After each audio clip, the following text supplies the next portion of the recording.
a very important question which fell from the bench, and the Honorable Chief Justice in particular, about the role of the governor.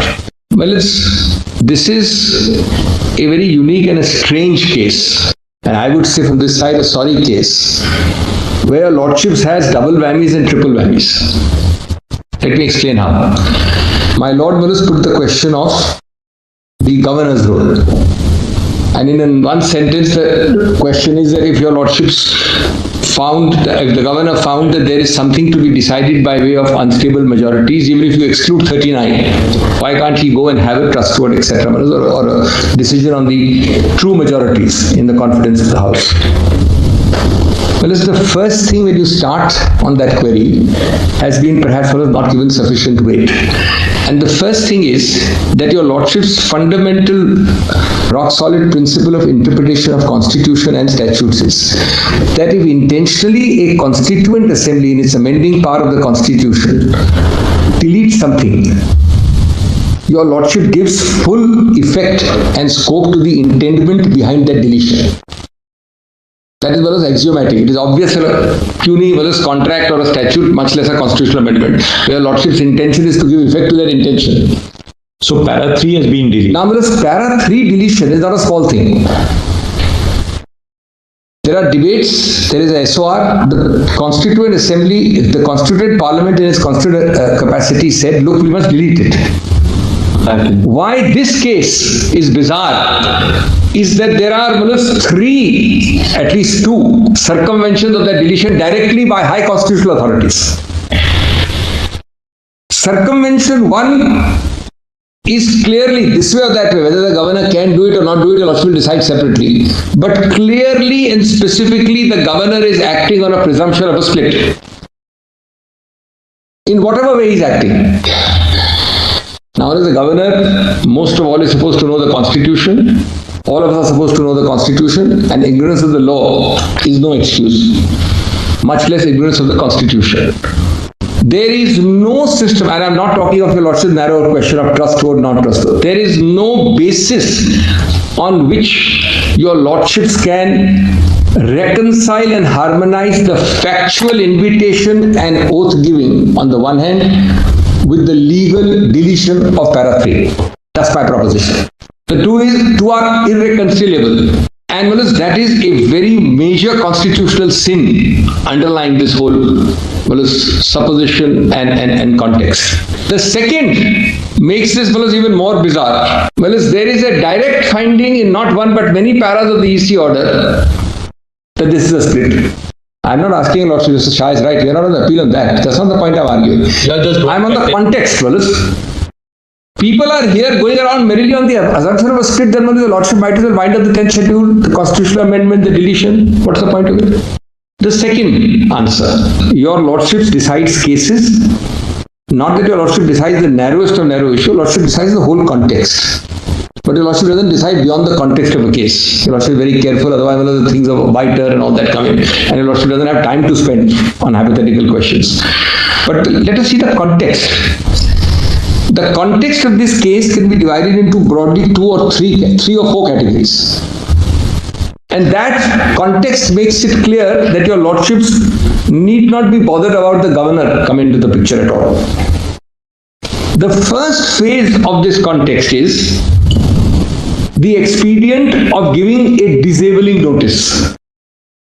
I call it a disabling notice before I intend to defect. Now that will be awaiting your Lordship's decision on nabab. So phase 1 or part 1 of this context is disabling notice. The Lordship must decide in nabab. That's the whole argument we made for 2 days. But clearly the context is that step 1. And if that is wrong, then a lot of things fall down. And that is wrong in case the Lordship doesn't agree with the literal text of nabab. The second part is that we are also forgetting repeatedly the object of the 10th schedule.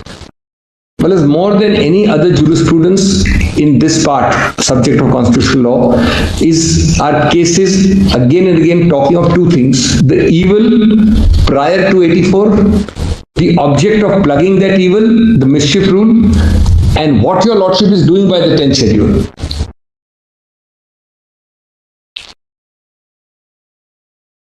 The third is that if your lordships accepts that the basic object of the 10th schedule is a constitutional sin being precluded or stopped or reduced, then 2-1 A or B, as the case may be, has to be decided first. It's logically prior to everything. Not only is it prior in terms of serial number, but conceptually it has to be logically prior to any decision of any kind in any case. I'm talking of concept, I'm not talking of a delay by an individual speaker. Whether the Kerala speaker will decide tomorrow, Nagaland speaker may take 6 months, a Manipur speaker will take, that's not the point. Conceptually, the logically prior decision has to be para 2, not a governor's intervention collaterally in any which way. That's the structure of the 10th schedule. And that scheme and structure must be endorsed and strengthened by your lordships. Inter alia, by not accepting any collateral incursion horizontally sideways by a governor, while that 2-1 is still pending.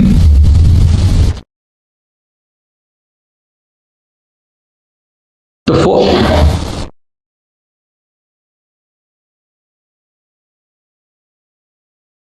The other aspect of this, which has to be given a lot of weight is, apart from what we just talked about, the trust vote, people tend to forget that in almost every assembly, there is a very interesting rule.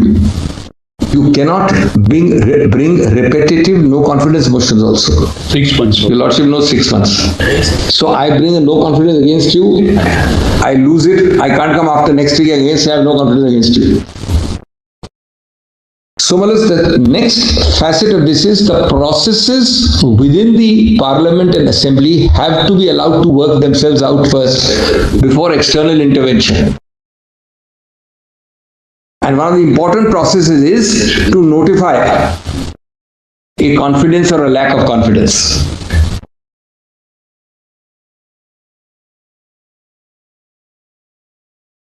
If your lordship is so careful about not even allowing repetitive bites at the apple to destabilize a government,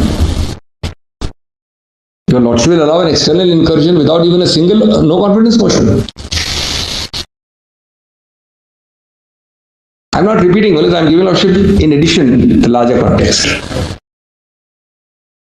Not even an attempt, because as they say, the proof of the pudding is in the eating. If you have the confidence, move the no confidence. It's your lack of confidence which makes you not move the no confidence. Because you know how the no confidence will be met. And may the best man win. If you have the guts and the courage to do it, whoever will happen will happen. That's the process of democracy on the floor.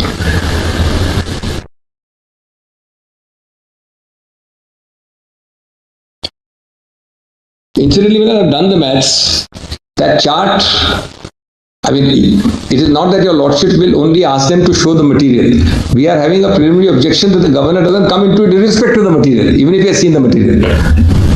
I am now on concept, I am on juristic principle.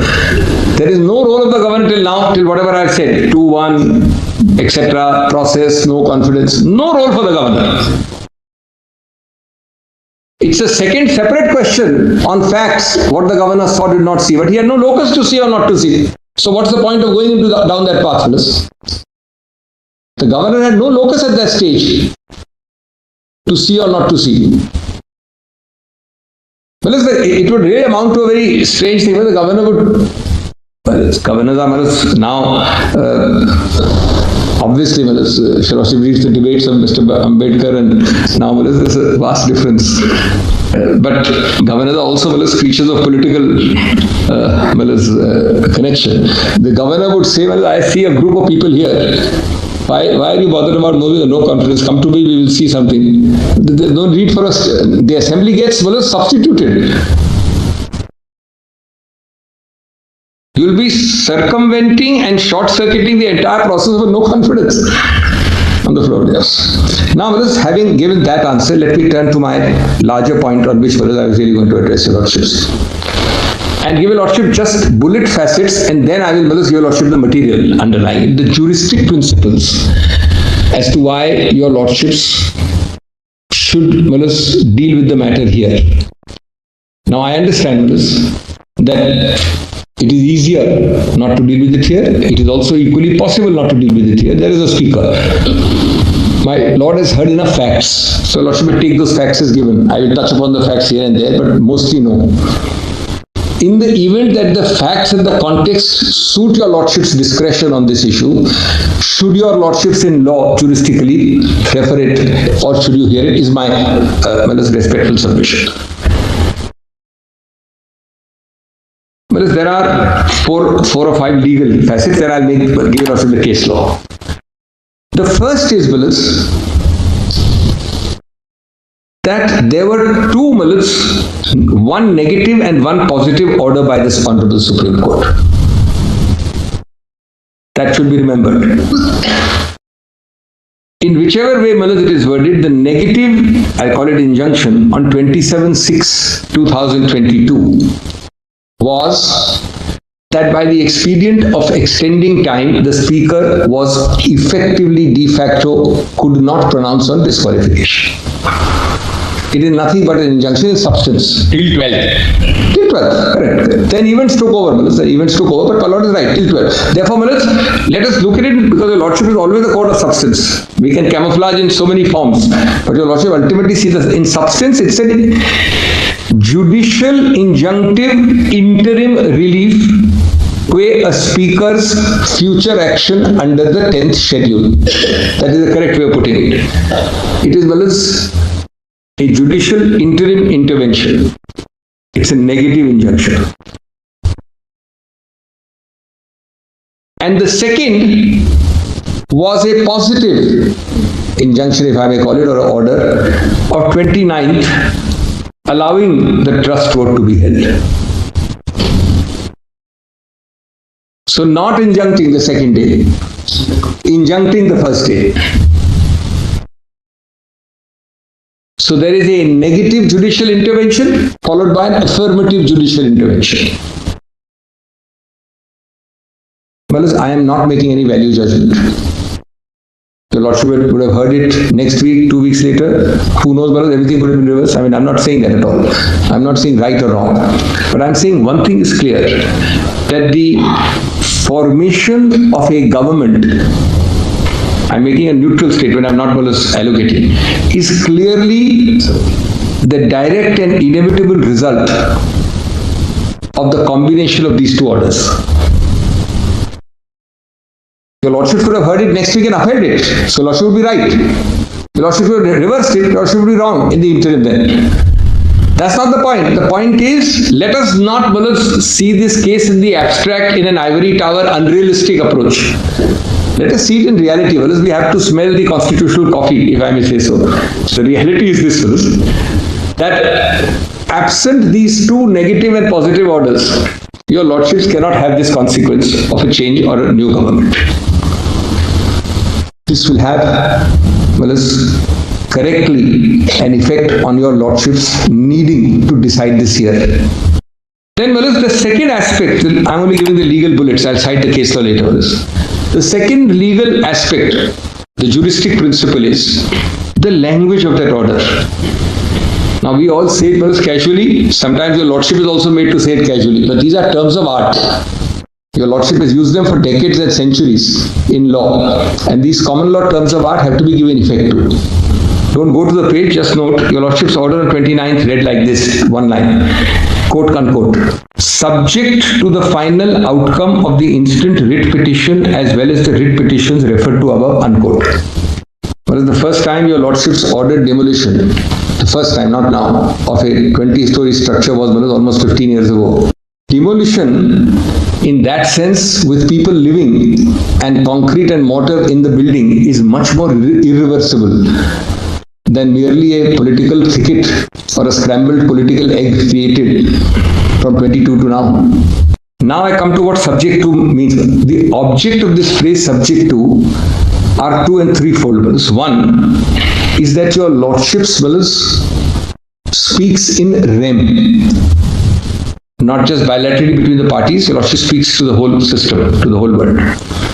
And second, your Lordship is giving a fair warning that everything which is happening after this is subject to, but on your risk and cost. And thirdly, your risk and cost means all consequences, equities, vested rights, all status quos you create each day after that. Is it your risk and cost? We are warning you. Don't blame us later. That's the meaning, Mullahs, of this, and I'll cite a case presently on that. Therefore, Mullahs, the moment, either Lordship doesn't say it, the moment your Lordship says that, no one can come and plead equities, vested rights, events, scrambled egg, irreversibility, etc., etc. Because your Lordship takes into account this in advance. If your Lordship passes subject to today, it is different from passing in 2022 June. Hello, कहाँ जा रहे हैं? ऐसे ही interesting video देखने के लिए आप हमारे चैनल को लाइक करें, सब्सक्राइब करें और शेयर करें। यदि आप फेसबुक, इंस्टाग्राम और ट्विटर पर देख रहे हैं तो डिस्क्रिप्शन में लिंक है, उसे भी जाकर फॉलो कर लें। धन्यवाद।